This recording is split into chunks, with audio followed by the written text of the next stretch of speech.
आदर्श परिवार निःशुल्क coaching classes के ऑनलाइन कार्यक्रम में आप सभी का स्वागत है।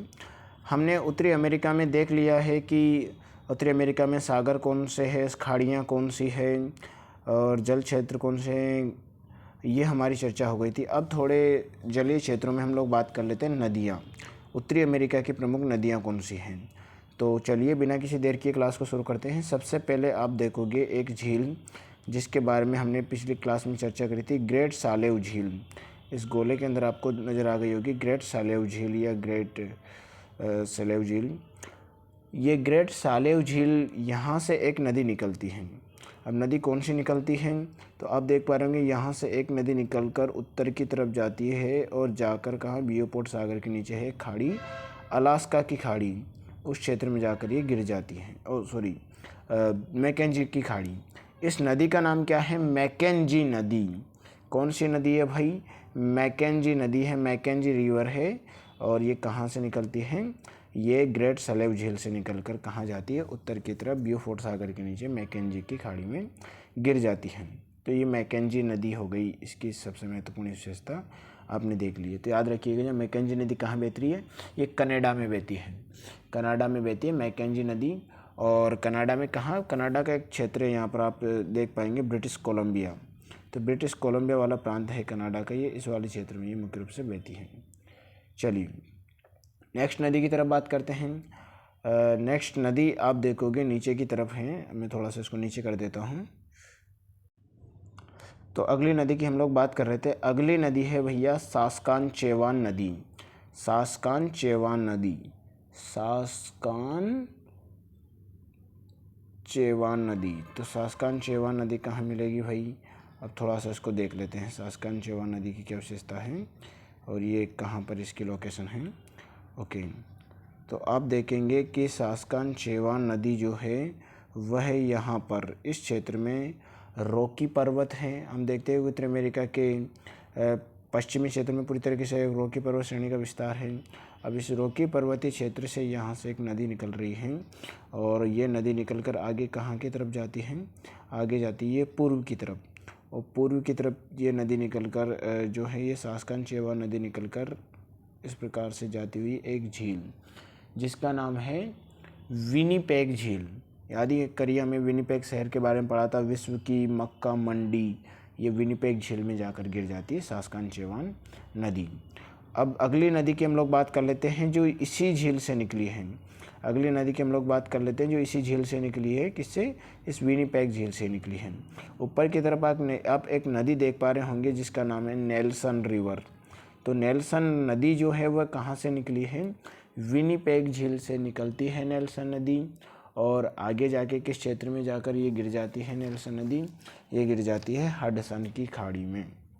हडसन की खाड़ी में नेल्सन नदी जाकर गिर जाती है, याद रखिएगा, हडसन की नदी। ओके, अगली नदी की हम लोग बात करते हैं। अगली नदी है हमारी नीचे की तरफ, हम लोग इसको कर लेते हैं। अगली नदी है मिसिसिपी नदी, मिसिसिपी मिसौरी नदी। तो आप यहाँ पर एक जगह देख पा रहे होंगे इस जगह पे, और संयुक्त राज्य अमेरिका वाले क्षेत्र में इस जगह से होकर एक नदी निकल रही है। नदी उत्तर की तरफ जाकर फिर दक्षिण की तरफ जाकर शामिल हो जाती है जिसका नाम क्या है? मिसौरी।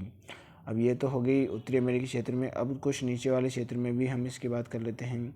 एक तरफ तो हो गई मिसौरी नदी, अब दूसरी तरफ वाले क्षेत्र से एक नदी और आकर इसमें शामिल हो रही है। थोड़ा सा हम इसको जूम कर लेते हैं। अब एक तरफ से आ रही है मिसौरी नदी इस साइड से, और मिसौरी नदी आकर यहाँ पर शामिल हो जाती है। एक तरफ से आ रही है कौन सी? मिसिसिपी नदी। एक तरफ से मिसौरी नदी, एक तरफ से मिसिसिपी नदी।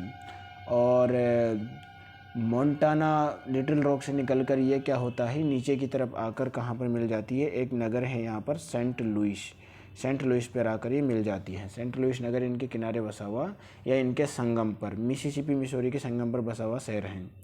तो सेंट लुइस नगर में आकर ये मिल जाती है और आगे जाके मिसिसिपी मिसौरी के नाम से जाके ये कहाँ गिरती है? गल्फ़ ऑफ मैक्सिको, मैक्सिको की खाड़ी में ये गिर जाती है। अब गिरने के दौरान आप देखोगे कि यहाँ पर ये क्या करती हैं? तो गिरने के दौरान ये जो नदी है ये क्या करती है, एक डेल्टा का निर्माण करती है। अब डेल्टा किस प्रकार का, डेल्टा का स्ट्रक्चर ऐसा लगता है जैसे कि इस नदी में डेल्टा का स्ट्रक्चर किस प्रकार से है, वो है इस प्रकार से, जैसे कि पक्षी का कोई पंजा हो, ऐसे ऐसे इस प्रकार से गिरने के दौरान ये गिराती हैं, गिरने के दौरान ये डेल्टा बनाती हैं। तो ये जो डेल्टा है इसको कहा जाता है पंजाकार डेल्टा। मिसिसिपी मिसौरी नदी जो है विश्व प्रसिद्ध डेल्टा पंजाकार डेल्टा का निर्माण करती है। याद रखिएगा, पंजाकार डेल्टा का निर्माण कौन सी नदी करती है, मिसिसिपी मिसौरी। और इनके किनारे कौन सा नगर बसा हुआ है, सेंट लुइस नगर इनके किनारे बसा हुआ है। ठीक है, अब मिसिसिपी मिसौरी नदी हो गई, लिटिल रेड रॉक से निकली। अब नीचे की तरफ चलते हैं हम लोग, एक नदी की और बात करेंगे, सेंट लॉरेंस नदी। नीचे की तरफ नहीं, थोड़ा ऊपर की तरफ चलते हैं, सेंट लॉरेंस नदी। सेंट लॉरेंस नदी की बात करते हैं। सेंट लॉरेंस नदी का उद्गम स्थल कहाँ है भाई, तो हम देखते हैं एक झील, हम एक झील की बात करते हैं। कौन सी, जो हमने ग्रेट झील लेक्स पढ़ी थी उनमें है ओंटारियो झील। ये ओंटारियो झील है, यहीं से एक नदी निकलती है और आगे जाके कहाँ गिरती है, एक खाड़ी में गिरती है, सेंट लॉरेंस की खाड़ी में। तो सेंट लॉरेंस नदी जो है वो क्या करती है, उत्तरी अमेरिका में कनाडा मतलब यूएसए वाले क्षेत्र से होती हुई कनाडा वाले क्षेत्र में गल्फ ऑफ सेंट लॉरेंस में जाकर गिर जाती है, यानी अटलांटिक महासागर में गिरती है सेंट लॉरेंस की नदी। ओके, और काफ़ी विस्तृत क्षेत्र है ये, विश्व का सबसे व्यस्ततम जलमार्ग बनाती है। क्यों बनाती है भाई विश्व का सबसे व्यस्ततम जलमार्ग, क्योंकि हम देखेंगे यहाँ पर हमने ग्रेट लेक्स के बारे में चर्चा करी थी। ये सारी जो चाहे सुपीरियर हो, मिशिगन हो, ह्यूरन हो, इंडी हो, ओंटारियो, ये सारी जो है ये बहुत सारी नदियों से आपस में जुड़कर ये जलीय मार्ग के माध्यम से इस जलीय मार्ग के माध्यम से यहाँ पे से व्यापार किया जाता है, यानी कि अंतर क्षेत्रीय जलीय मार्ग यहाँ पर बहुत फेमस है। इसलिए सब विश्व के सबसे व्यस्ततम मार्गों में सेंट लॉरेंस नदी की गिनती होती है। ठीक है, याद रखिएगा इसके बारे में।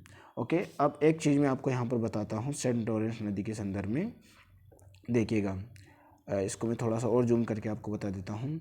यहाँ पर है इरी झील, और इरी झील है, यहाँ पर है ओंटारियो झील। इरी झील और ओंटारियो झील के किनारे ही आप देखोगे इस सेंट लॉरेंस नदी पर एक वो बना हुआ है जिसका नाम है जलप्रपात बना हुआ है, और नाम क्या है उसका, नियाग्रा वाटरफॉल। नियाग्रा जलप्रपात कहाँ है, इसी नदी पर है। किस नदी पर, सेंट लॉरेंस नदी पर। ठीक है, ये कनाडा और उत्तरी अमेरिका की सीमा बनाती हुई आगे जाकर सेंट लॉरेंस नदी में गिर जाती है। तो नियाग्रा वाटरफॉल इसी पर है, इरी और ओंटारियो के बीच में। ओके, नेक्स्ट आगे की तरफ हम लोग बढ़ते हैं, अगली नदी की चर्चा करते हैं हम।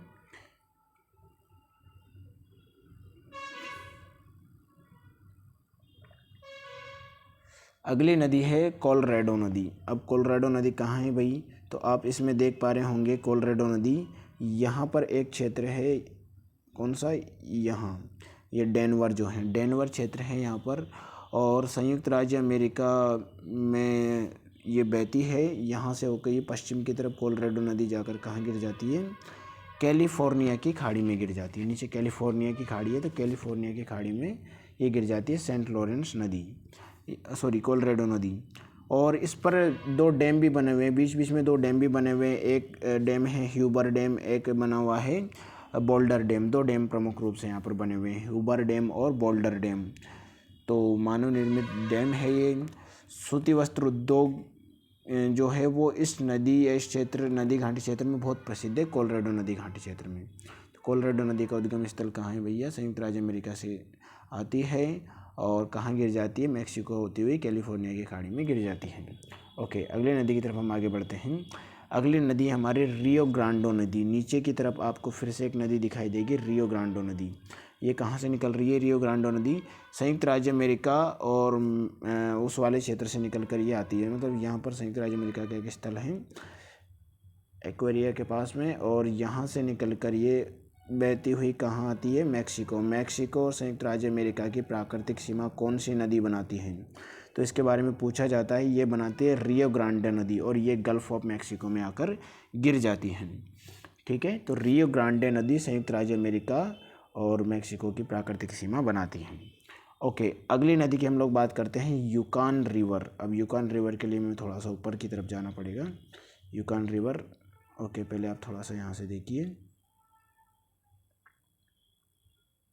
ओके, यहाँ पर आपको एक नदी दिखाई दे रही होगी निचले वाले क्षेत्र से। कहाँ से?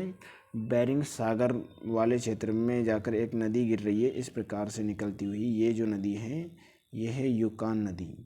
कहाँ है यूकान नदी भाई? किस क्षेत्र से आ रही है यूकान नदी? तो ये आ रही है आपके जो मैकेंजी माउंटेन है, मैकेंजी पर्वतीय क्षेत्र है, वहाँ से निकलकर ये कहाँ गिर जाती है? बेरिंग सागर में गिर जाती है। तो यूकान नदी मैकेंजी माउंटेन क्षेत्र से निकलकर कहाँ गिरती है? बेरिंग सागर में गिर जाती है। ओके, तो ये हो गई यूकान नदी। अब अगली नदी की बात करते हैं हम लोग। अगली नदी है कोलंबिया नदी। कोलंबिया नदी की बात करते हैं। तो कोलंबिया नदी जो है वो कहाँ से निकली है? आप देख पा रहे होंगे संयुक्त राज्य अमेरिका में एक जगह है, यहाँ से ये निकल रही है। संयुक्त राज्य अमेरिका वाले क्षेत्र से, रॉकी पर्वतीय क्षेत्र से ये निकल रही है। और जा कहाँ रही है, किस दिशा में जा रही है? तो पहले ये उत्तर की तरफ जा रही है, फिर दक्षिण की तरफ घूम फिरती हुई इस प्रकार से मोड़ खाती हुई आगे जाकर कहाँ गिर रही है? ये पैसिफिक ओशन में जाकर ये गिर रही है। अब एक दक्षिण की तरफ से एक नदी आती है, इसकी सहायक नदी जिसका नाम है स्नेक। स्नेक इसकी सबसे बड़ी सहायक नदी है। और उत्तरी अमेरिका का जो शहर है पोर्टलैंड, वो इसके किनारे बसा हुआ है। किसके नदी के किनारे? कोलंबिया नदी के किनारे, संयुक्त राज्य अमेरिका का। ये संयुक्त राज्य अमेरिका की भैया सबसे लंबी नदी है। कौन सी? कोलंबिया नदी। और इसकी विशेषता क्या है भैया? तो इस पर एक डैम बना हुआ है, वर्ल्ड फेमस डैम है जिसका नाम शायद आपने भी सुना होगा, ग्रैंड कुली डैम। ग्रैंड कुली बांध विश्व का सबसे बड़ा कंक्रीट निर्मित बांध ही अपने ज़माने का है। और एक और बांध है कोहली बांध। कोहली बांध भी इसी पर बना हुआ है कोलंबिया नदी पर। तो ये प्रमुख नदियां हम लोगों ने इससे संबंधित देखी हैं। किनसे संबंधित? उत्तरी अमेरिका से संबंधित। अब कुछ और हल्की फुल्की नदियों की बात कर लेते हैं। अगली नदी की बात करते हैं। अगली नदी आप देखोगे कि यहाँ पर ये क्या है? एक टेक्सास प्रांत। कहाँ पर? ये देखिए, पहले मैं आपको टेक्सास प्रांत दिखा दूँ। ये संयुक्त राज्य अमेरिका का एक प्रांत है, टेक्सास प्रांत।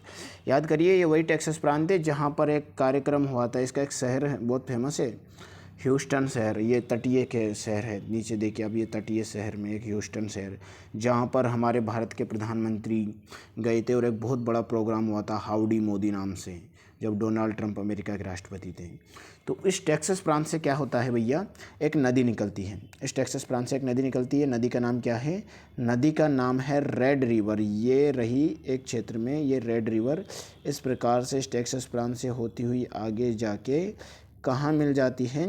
बाटन रॉक के पास में। ये जो ऊपर से मिसिसिपी मिसौरी नदी आ रही है उसकी सहायक नदी ये है, ये रेड रिवर। तो पूछा जा सकता है भैया रेड रिवर कहाँ है? रेड रिवर है अमेरिका के टेक्सास प्रांत में। ओके, टेक्सास प्रांत से निकल कर ये मिसिसिपी की एक सहायक नदी है। ओके, एक नदी की और हम लोग बात कर लेते हैं जो कि फेमस है। तो आप देखोगे कि यहाँ पर संयुक्त राज्य अमेरिका का ये न्यूयॉर्क प्रांत है। ये छोटा सा है बहुत, न्यूयॉर्क प्रांत बहुत फेमस है लेकिन विकसित बहुत ज़्यादा है। तो इस न्यूयॉर्क क्षेत्र से होती हुई एक नदी है, यहाँ पर आपको दिखाई नहीं देगा लेकिन उत्तर की तरफ एक नदी बहती जाती है और जाकर अटलांटिक महासागर में गिर जाती है। उसका नाम है हडसन रिवर। हडसन रिवर जो है वो इस क्षेत्र से निकल कर क्या होती है? अटलांटिक महासागर में गिर जाती है। तो हडसन नदी भी एक फेमस नदी है इस क्षेत्र की। तो ये हमने उत्तरी अमेरिका क्षेत्र की प्रमुख नदियों के बारे में देख लिया। अब मिलेंगे नेक्स्ट किसी टॉपिक के साथ में, नदियों के बाद में कोई जो नया टॉपिक रहेगा। तब तक के लिए thank you, all the best. देखते रहें, आगे बढ़ते रहें।